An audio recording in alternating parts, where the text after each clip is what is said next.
It's the nation's favourite antiques experts. Behind the wheel of a classic car. This is the ejector button. And a goal to scar Britain for antiques. Where's my yellow submarine? The aim to make the biggest profit at auction. But it's no mean feat. There'll be worthy winners and valiant losers. It's cheap firewood. Will it be the high road to glory We look really cool in this. or the slow road to disaster? Oh, I don't know what I'm driving. This is Antiques Road Trip. Yeah. Here we go. And we have a birthday gal.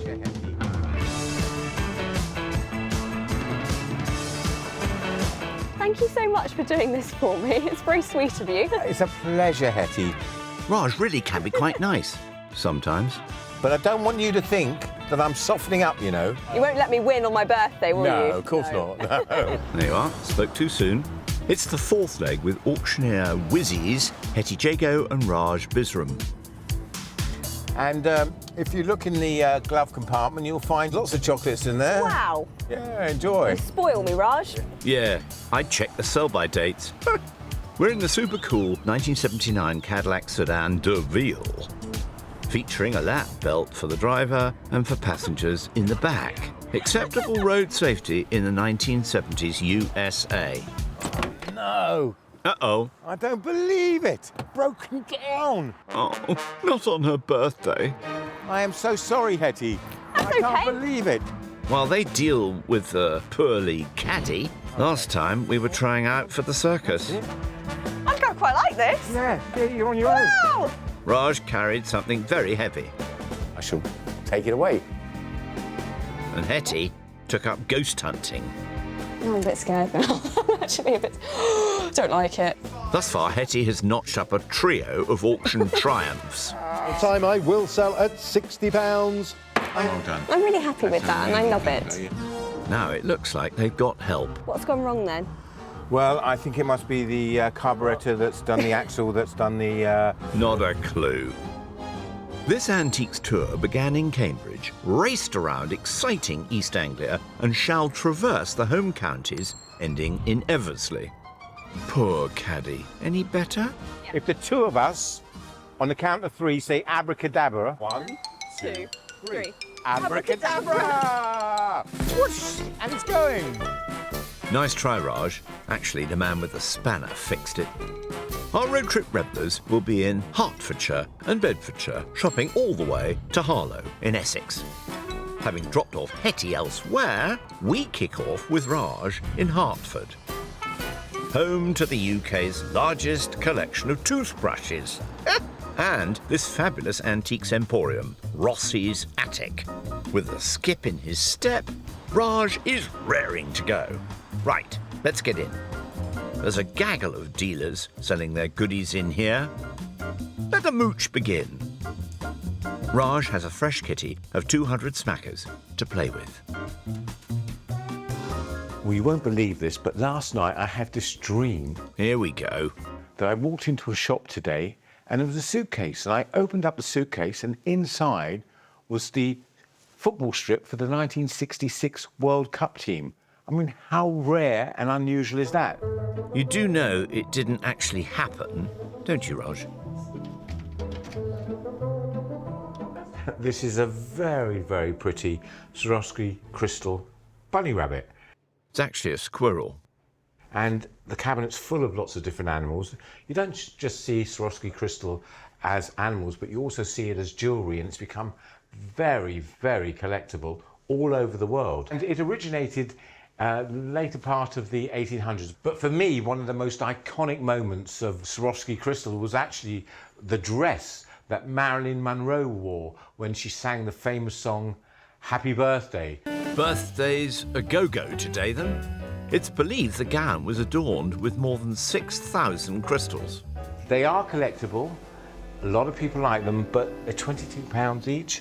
And to be honest, I'm not sure that they're rare enough or unusual enough for me at this point, so I'm going to put it back.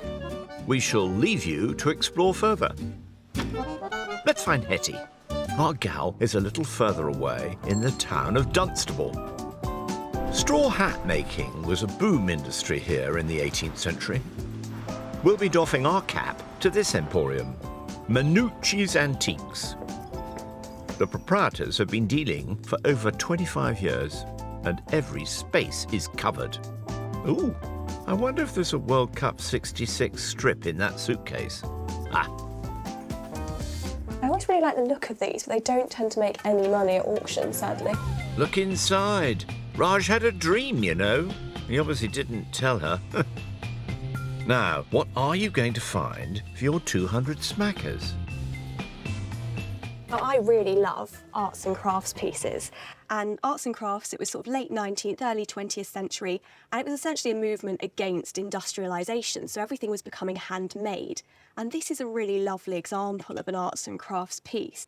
And what I particularly love about this piece are these, what reminded me of, roses. And it's very much sort of in the style of Charles Rennie Mackintosh, I would say. So I think it could be Scottish. Now, I've just noticed that there is a hole in the base. I can't buy a vase that's going to leak, can I? Not ideal. It's £40, which is a lot of money for something that's damaged. That one, I do love the style, but unfortunately I think it's a little bit too much money. It's a shame. Now, what of Raj in Hertford? Doesn't this bring back lovely memories? This is a 1950s Triang puff-puff train, and I actually had one of these when I was a kid. Lucky thing. Triang was set up in 1924 by brothers Walter, William and Arthur Lines. Business boomed, with the brothers even owning the once largest toy shop in the world, Hamleys. What you're looking for with these particular toys is condition. Condition is absolutely everything. Yeah, watch it. For example, the bell. I mean, you don't often see them with the bell. And they were called a puff-puff train because they actually, as they were rolled along, they went puff-puff. But it's in good condition. It's got £45 on the ticket. If I can get this at the right price, what a lovely thing to buy. Let's choo-choo over to Hetty in Dunstable.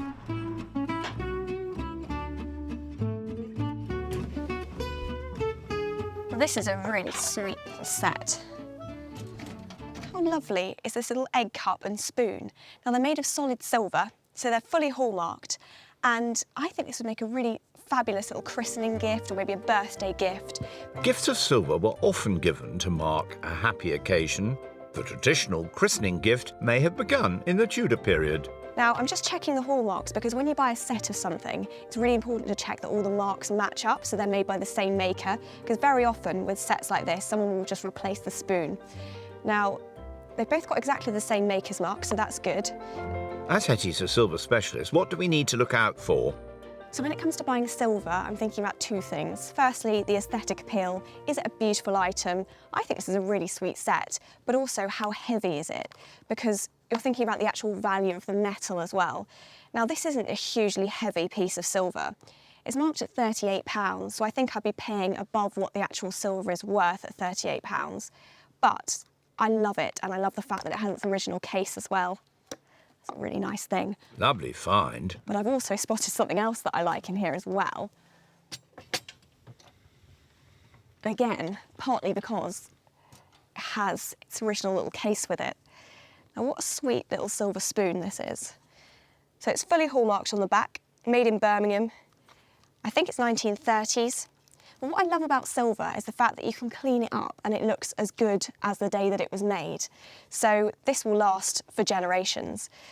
That's only £12, which is a good price actually for that one. Silver spoons were popular christening gifts, hence the saying, born with a silver spoon in the mouth. I like both of them, and I think I want to buy both. Well, there's only one thing left to do then. Let's go and strike a deal with Alan. Hello, Alan. Hello. Hello. I've been in the silver cabinet and I found two things that I like.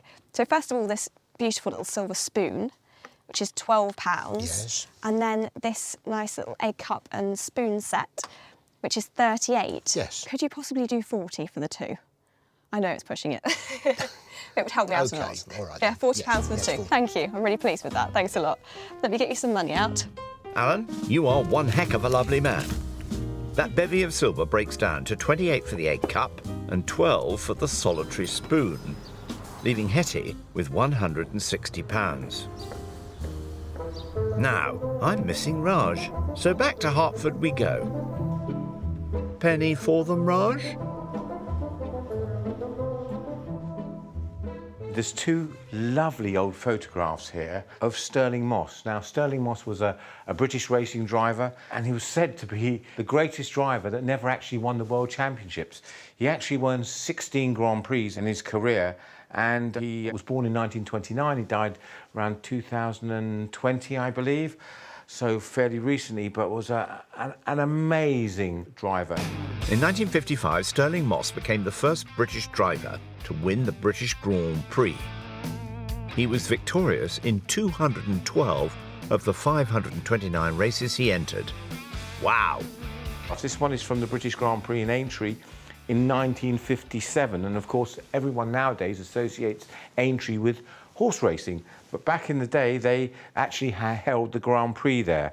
You know, a lot of purists will say, well, this is when, you know, racing really was racing. These old sporting photographs that you see really tell a story of classic era, the 50s and 60s in motor racing. There's £35 on each of these. These things really get to me. I think collectors of anything to do with motor racing would want these. They're lovely. Sandra is the lady to chat wonga with. Hello, Sandra. Hello, Raj. I've had a look round. I've found Lovely. some things.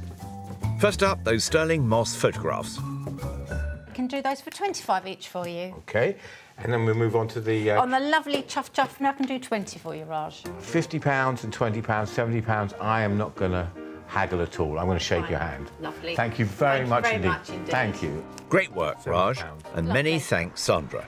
That lovely batch of buys means Raj now has £130 left. Together again in the caddy. Still running, touch wood.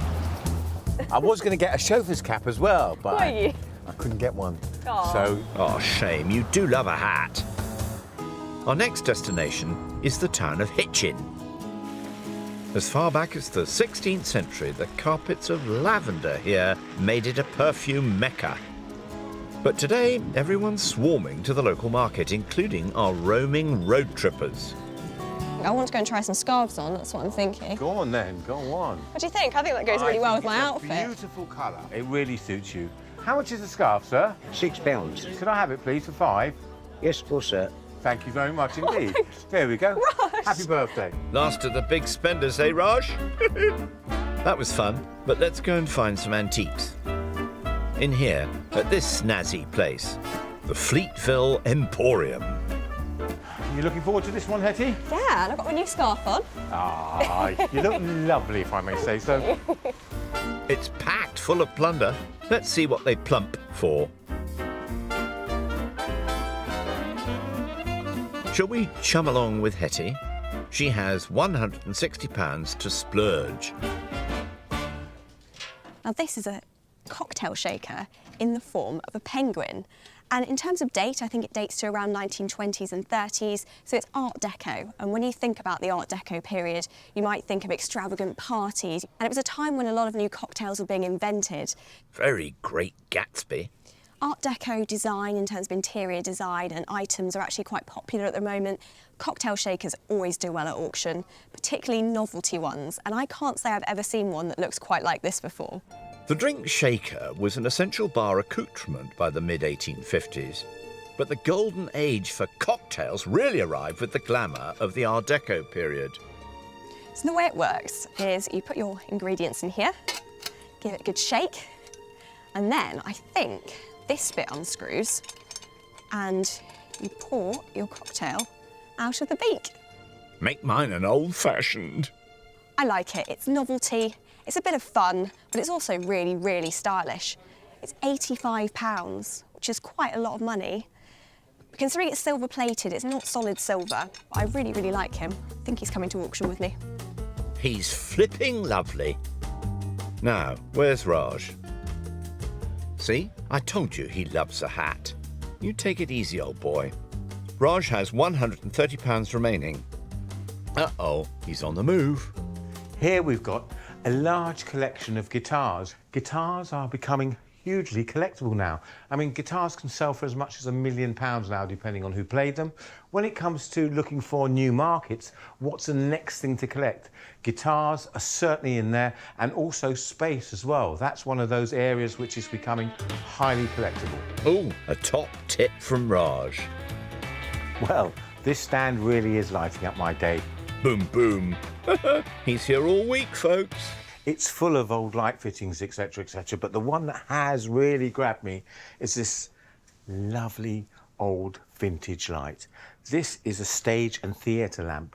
Now, you do see these are really trendy now. This one hasn't been converted. Talk about original, it's got its original paintwork on it, you know, it's got its original plugs on it, and the maker is Furs. Recognising the importance of electricity in the early 20th century, this former steeple-jacking company quickly diversified into electrical products, including theatre equipment. Talk about recycling. They've really brought these up to date now because these have become such a trendy item. On the ticket, there's £125, which I think is quite reasonable. I'm going to obviously negotiate with the owner, but I want this one. Well, that's a definite contender then. Let's mosey on over to Hetty. Rawr. There's so much stuff in here. It's too much to look at. Now this is a nice piece of studio glass. This is by a company called Medina, and they were founded in 1968 in the Maltese town of Medina by two British men called Eric Dobson and Michael Harris. Housed in an ex-RAF hangar, Medina became the very first handmade glassware company on Malta. Now, Michael Harris was a graduate of the Royal College of Art, so you see sort of the sand and the water in his designs, inspired by the Maltese landscape.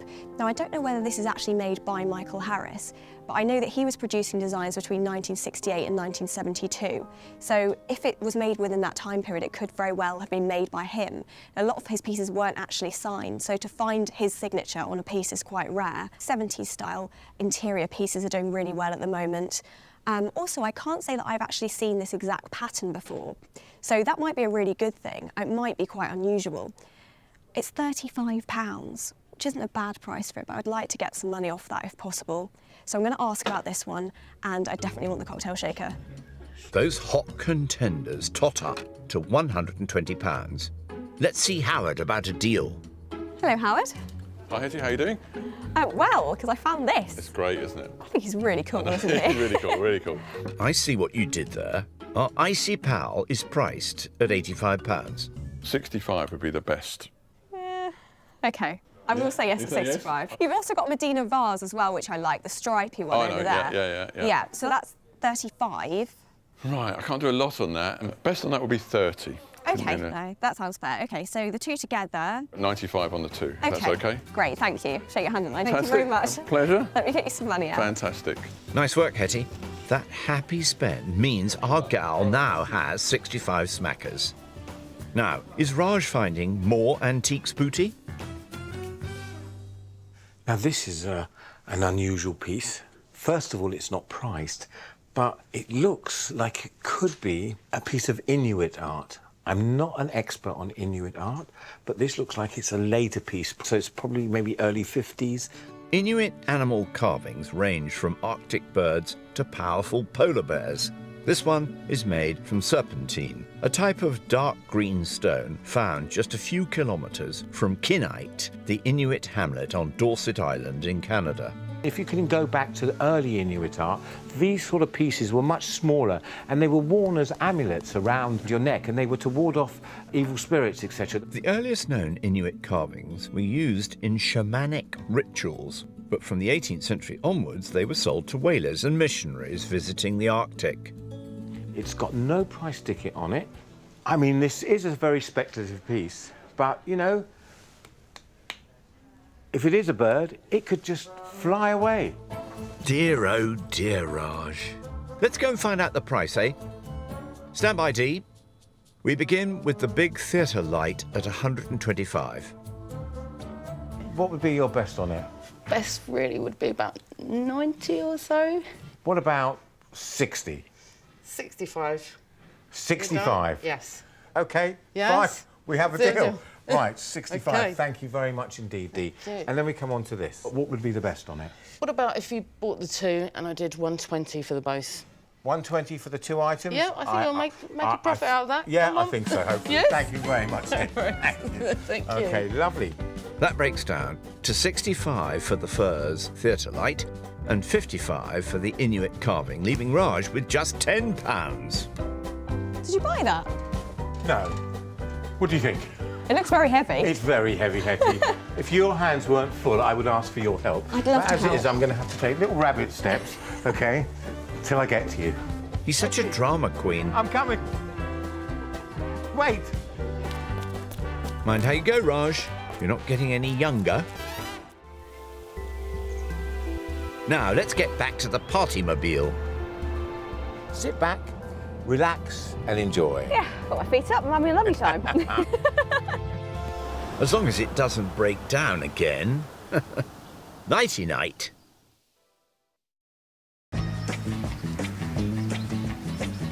We're up and at 'em. But Hetty's got a worry. Now, Raj, I'm quite concerned with your Inuit carving. I have a feeling it might do really well. Well, if it doesn't make at least 1.2 million, I will be disappointed. Well, best prepare yourself, Raj. So, in all honesty, what do you think it's going to make? It should make sort of 200 to 400. But if it's not, you know, I'm probably going to lose money. Perish the thought. Yesterday, Raj was buying like no tomorrow, collecting the Triang Puff Puff train, the Stirling Moss photographs, the theatre light, and the Inuit carving. This is a very speculative piece. Raj now has a solitary tenner. Yikes.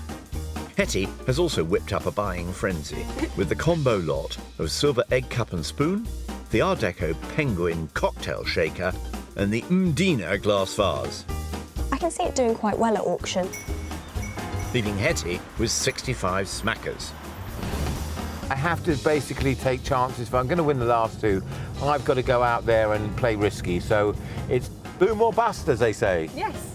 He's a trier, I'll give him that. Our journey continues in Hertfordshire, touching down next in Stevenage. Since the earliest days of powered flight, the county of Hertfordshire has been at the forefront of aviation advancement.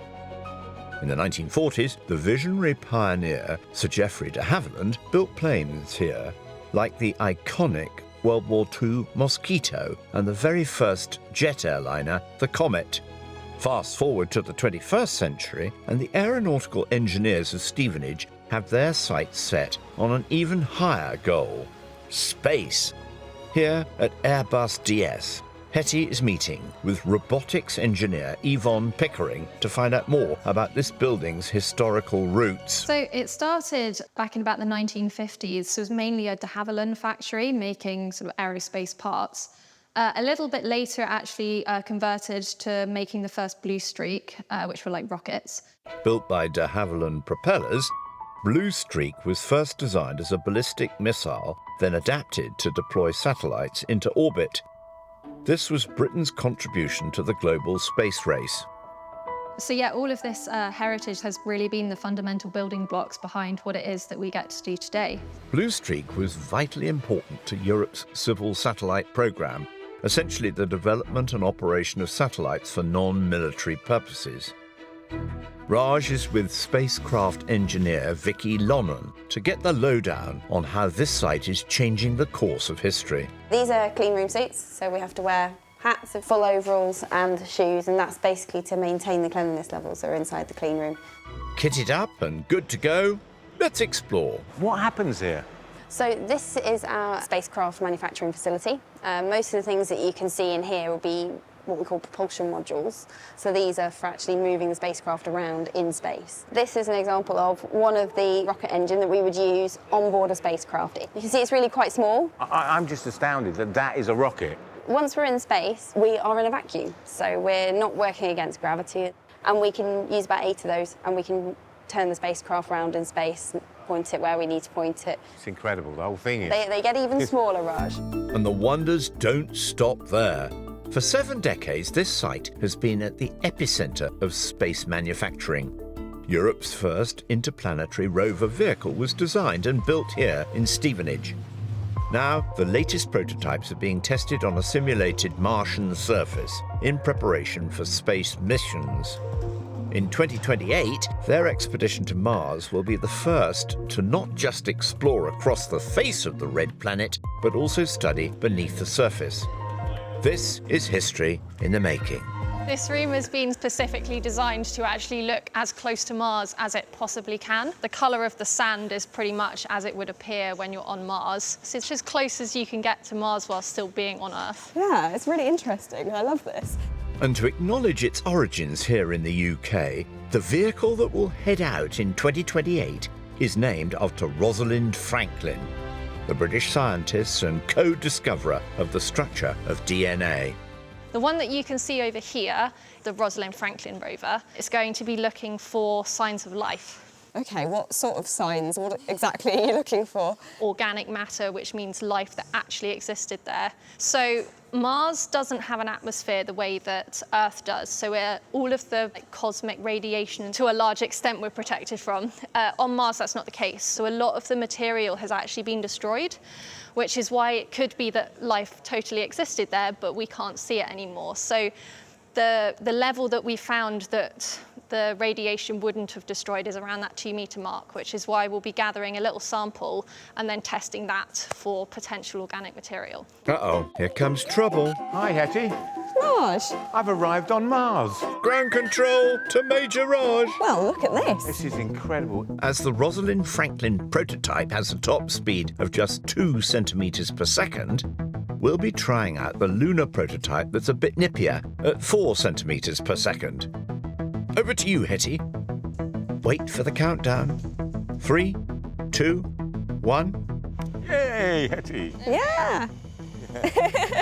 The landing site of the ExoMars project, or the Rosalind Franklin rover, is the bottom of what we think used to be a lake. So obviously having that source of water, it binds all of life on Earth together, and therefore is probably the most likely place that we'd be able to see any sort of remnants of life. It must be an absolute amazing project to work on, Yvonne. It is very exciting. Yeah, I'm personally really excited for the launch and to see if it has any success. From the golden age of aviation, when Sir Geoffrey de Havilland propelled Britain to the forefront of global prominence, Stevenage continues to be a centre of excellence, pushing the realms of aerospace possibility. Back on planet Earth, our couple of rovers still have their own discoveries to rustle up. They're making one giant leap for antiques to Harlow in Essex. We're going in here, antiques and chic. Here we go. You ready? Yeah, I've got a good feeling about this one, Raj. Every inch is packed and piled high in this massive warehouse. Let the mooching begin. Breathe in. Let's jump in with Hetty. This is a wood called camphor wood, and you can tell because it smells really quite strongly. She can't resist a sniff. It's a Hetty superpower. This is more my kind of thing in here. Lots of small collectible things. She has £65 left to splash. Well, this is quite a nice necklace. This is made from a material called cinnabar, which is tree sap resin mixed with powdered mercury sulfide, which gives it that red colour. And the way this would have been made is you'd start with a wooden bead and you'd build up the layers of resin and then you'd carve into it. So you're not taking away any of the wood, you're carving directly into the multiple layers of resin. It was well known to the Greeks and Romans and widely used in China for thousands of years. Well, the way to tell whether it's real or synthetic is to have a look at it very, very closely. And if there are any air bubbles in it, then it's synthetic. If it looks like quite a smooth surface, then it's probably real. And also, quite a good way to test it is if you wipe alcohol on it and the colour comes off, then it's real. If it doesn't and it just dissolves, then it's fake. But I would say this is definitely real cinnabar. Now, it doesn't have a price tag. So, whilst Hetty keeps delving, let's find Raj. He's only got a tenner left, remember? A Majorette's hat. If only I had a stick. You look a picture. Oh, for pity's sake. Now, here's a lovely thing. This is a serpentine-fronted Georgian knife box. I absolutely love these things. They tell you a story of elegance, wealth. But if you open it up, and then you can see it just shows quality. You've got all this lovely inlay here, this star on the inside. You've got all this stringing inlay that goes around the inside. I mean, there is actually no price ticket on this, but 10 years ago, one of these would cost between £800 and £1,200. But they have come down, and now I would say it's probably sort of £300 to £400. So, yeah, if I had the money, it could be on my list. You definitely don't have the money, Raj. Now, how's Hetty getting on? I have to touch these. These are really cool. Now, I love anything that's come from a fairground or an amusement park. The paint is quite chipped, so they've got age to them. I think they're milkshake glasses, and I want to know what the milkshake looks like. Easy now. Wow, that's really heavy. Look at that. It's bright pink. Wow. I don't know what someone would do with them, but I think they're a great interior decorator piece, aren't they? Put them in the garden. Let's ask the very friendly Nick about them. These, where did they come from? Well, we got a call from a diner in America and they wanted to sell the whole content, so we bought everything. These giant milkshakes were part of it. Wow. The shiny chrome diner was once the ultimate icon of American culture. But with fast food chains muscling them out, diner memorabilia is now big with collectors. Cherry pie, anyone? How much are they? $1.60 a pair. Nick, I don't have the budget for these, unfortunately, but did you get anything else from the same clip? Loads of little bits and pieces. What about an authentic Hollywood sign? A Hollywood sign? Hollywood sign. So these letters are... These letters, yeah. What, can't speak, can't lie? That's brilliant. Can I come and have a Of look? course you can. Got it? Got it? It's heavy, yeah. Yeah. So how old do you reckon all these things are then? I would say they're sort of 70s, 80s. I really like that. Different, isn't it? So how much have you got on those? The whole set, £100. My problem is, Nick, I've also found your lovely Cinnabar necklace that I like. Oh, right, yeah, yeah. Could you do the 2 for 65? As it's you, I'll do the deal. Thank you. Let me hand you that back. You're a proper A-list star, Nick. That breaks down to 15 for the necklace and 50 for the Hollywood sign. Well, that's Hetty all spent up. That was quite a spontaneous buy, but I really, really like it, and I think it's such an interesting thing. When am I ever going to see another one of these? Also, the whole American diner culture, I think, is really cool. I think it might sell quite well. Exciting! Now, where's Raj? I mean, there's lots of items in here that I really, really like, but I've only got £10, so I'm a bit limited. There's no price tickets on a lot of things, so I'm going to have to rely on the generosity of Nick. But I found this, which could be in the ballpark. I mean, it's a very simple lamp, but it could go anywhere. It could be cheap because it still needs a lot of work doing to it. It needs rewiring, etc., and it needs cleaning up. So, you know, it's not out of the ballpark. I mean, date-wise, it's probably about 1920s, something like that. It's got that 1920s look, maybe 30s. And if I could get this for a tenner, at least I've got a small chance. Let's hope Nick is still feeling kind. Hi, Nick. Yo. Nick, I have to say, I only came in with £10. Oh, my God, if I'd have known, I wouldn't let you in. That's all I've got left. And I found this sort of decorative lamp, and I just wondered, as simple as that, could you do it for a tenner? Well, luckily for you, my middle name is Generous, and I will take your tenner as I like you. That's very kind. Let's shake hands on that. Thank you so much. That's the final buy of today, and both Hetty and Raj are completely spent up. Now, how about some friendly competition?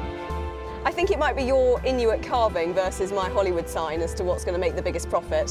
Who knows? I know, you're not giving up, are you? No, I'm not. I never give up. Let's get some shut-eye, eh? Brace yourselves.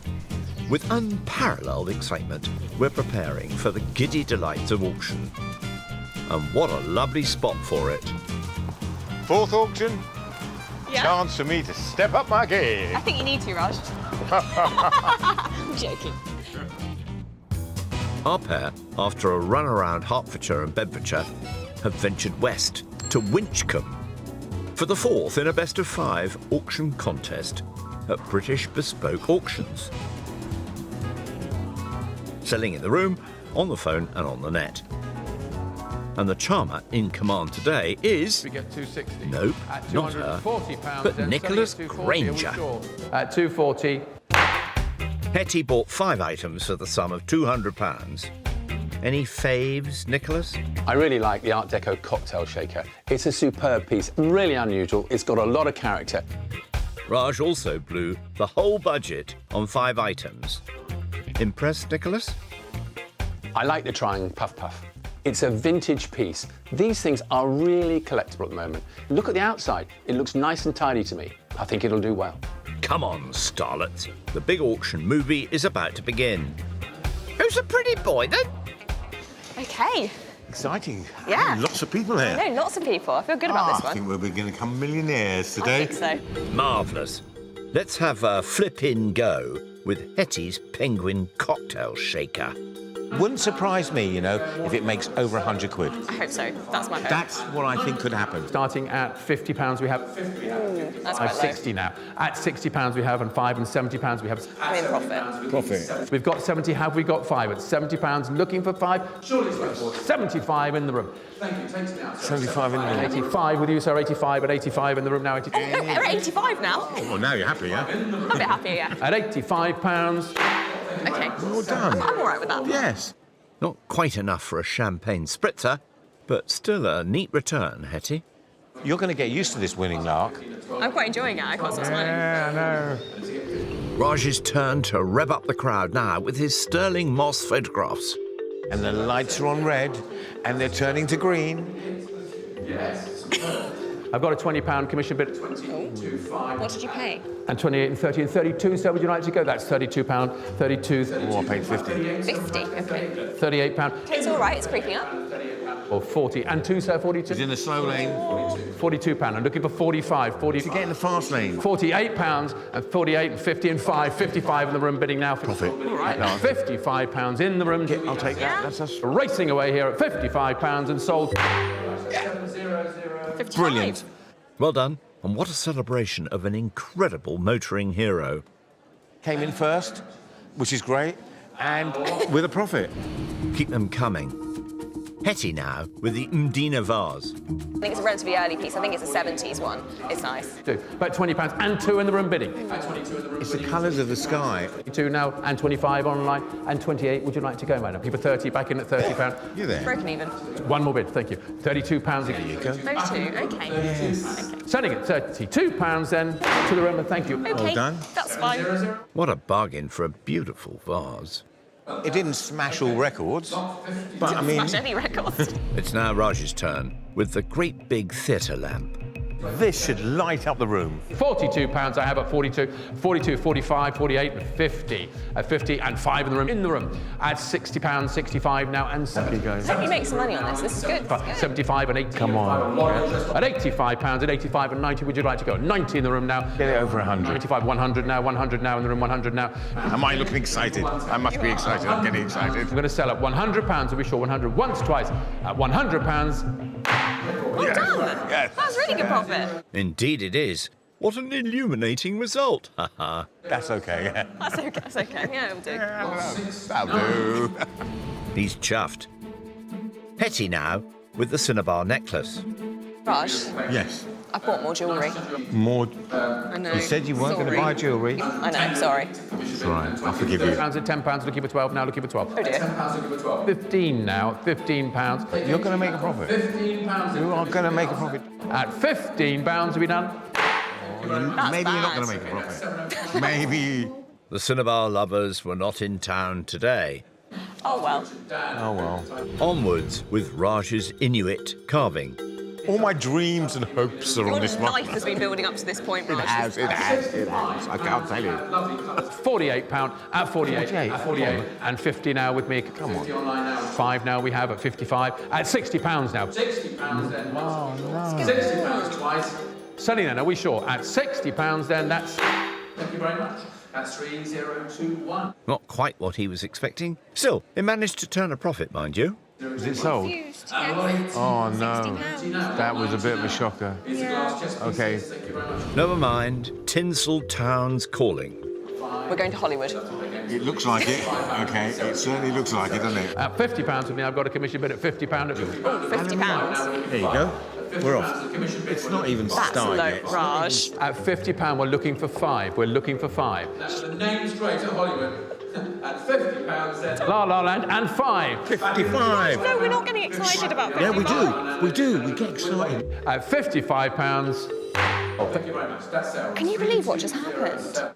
Not the box office smash he'd hoped for. Come on, come on. I want to cry. I feel really sad about that one, Raj, because that was There, Hetty. On to Raj's glass lamp. I've got a funny feeling I might get to see a £2 profit on this. I think you might. I think I might. I'm confident. I am confident. Here of £10 at Just start. It's a start. At 12 online takes Anybody, one more bit. Anybody, why are you here? At one more bit. That's only because you were shouting one more I know. At £18 online. 18. Selling then at £18 to be sure. At £18 then. Well done. Who would have thought it? Good result, Raj. Profit, yeah. Nice. Hetty's silver combo lot is next. I can just imagine you doing the egg and spoon race. I did. Yeah, at to see school. you. I was so competitive, though. I always wanted to win every race. And then we're at £55. £60. What a great present. Happy with £60, Raj. That's a nice little profit. We're going to sell at 60. Quite happy with that, Raj. Yeah, well done. Brilliant. £60. Can't complain about £20 profit, can you? Indeed you can't. Egg and soldiers all round. Are you going to see tears from me? I've got a funny feeling there's going to be tears. Hey, boo-hooing is strictly banned. It's the final item, Raj's Triang Puff Puff. If this can stay on track, I'm going to be OK. But we're at £32. £32 already. Raj. 32 in the room at 32, 35, 38, 40 at 42, and 5 and 8 and 50 there. And 5, 55, 55 in the room. Would you like to go 60? At 55, once, twice, selling to the room. And thank you. That's so good. Next stop, Profitsville. Well done, Raj. I think that was great. It was a great start. That was good. We'll see. Come on. Let's tot up the numbers. Hetty started with £200. After all auction costs, she's made a loss of £37 and 91p. Which means he's finally done it! Raj also began with 200 smackers. After all sale room costs, he's made a smaller loss of £5 and 2 pennies.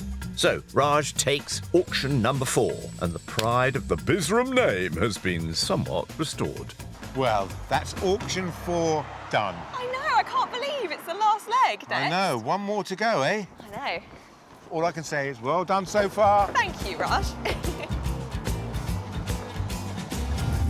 Next on the trip, I can't believe this is the final leg. I will miss you, Hetty. Aw. I will definitely miss you. we go gaga for the GGs.